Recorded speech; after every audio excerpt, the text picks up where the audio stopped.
चीन, जापान और अमेरिका में एक बार फिर कोरोना बेकाबू हो रहा है। ऐसे में भारत में भी लोगों की चिंता काफी बढ़ गई है। लोगों को एक बार फिर से लॉकडाउन की चिंता सताने लगी है। हालांकि भारतीय मेडिकल एसोसिएशन के डॉक्टर अनिल गोयल ने कहा था कि भारत की 95% जनसंख्या में कोरोना के खिलाफ इम्यूनिटी बन गई है। ऐसे में देश में लॉकडाउन नहीं लगेगा।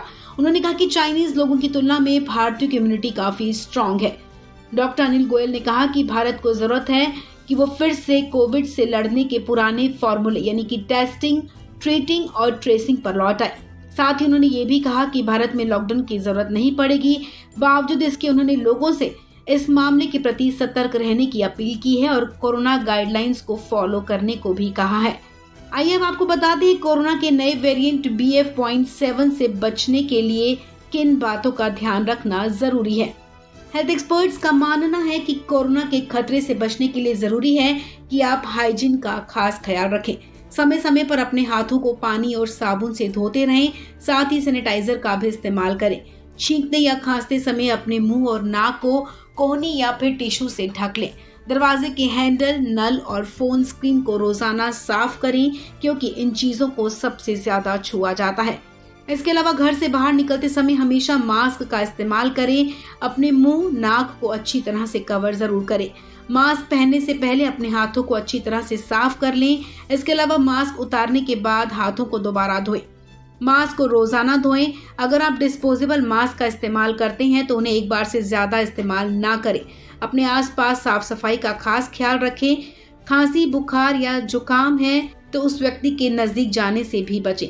आपको बता दें कि WHO ने 3C से बचने की भी सलाह दी है, यानी कि क्लोज्ड, क्राउडेड और क्लोज कॉन्टेक्ट, यानी कि बंद जगह, भीड़ और किसी के बहुत ज्यादा नजदीक जाना। अगर आप घर के अंदर हैं तो वेंटिलेशन के लिए खिड़कियां, दरवाजों को खोल दें। अगर आप बाहर किसी से मिल रहे हैं तो मास्क पहन कर निकलें। WHO के मुताबिक अगर कोई व्यक्ति बीमार है तो उसे खुद को और दूसरों को कोविड-19 से सुरक्षित रखने के लिए दिशा निर्देशों का पालन करना चाहिए। इस बात का खास ख्याल रखें कि अपने वैक्सीनेशन की दोनों डोज और बूस्टर डोज ले रखी हो। अगर आपको खुद में भी किसी तरह के बदलाव दिख रहे हैं तो डॉक्टर से तुरंत संपर्क करें। चीन में कोरोना के बढ़ते मामलों को देखते हुए ब्राजील, अमेरिका और जापान की तरह भारत भी अब एक्टिव मोड में आ गया है। इसी कारण केंद्रीय स्वास्थ्य एवं परिवार कल्याण मंत्रालय ने 27 दिसंबर को देश की स्वास्थ्य सुविधाओं का पता लगाने के लिए एक मॉक ड्रिल का आयोजन करने का फैसला लिया है।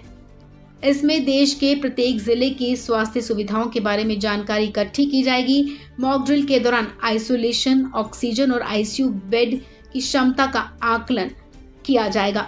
सभी जिलों की भौगोलिक स्थितियों को देखते हुए स्वास्थ्य सुविधाओं की उपलब्धता, बिस्तर की क्षमता, आइसोलेशन बेड, ऑक्सीजन समर्थित आइसोलेशन बेड, ICU बेड और वेंटिलेटर बेड का आकलन किया जाएगा।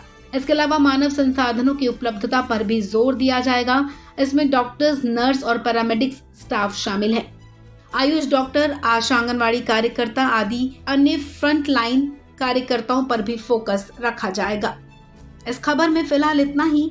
तमाम अपडेट्स के लिए आप बने रहें वन इंडिया हिंदी के साथ।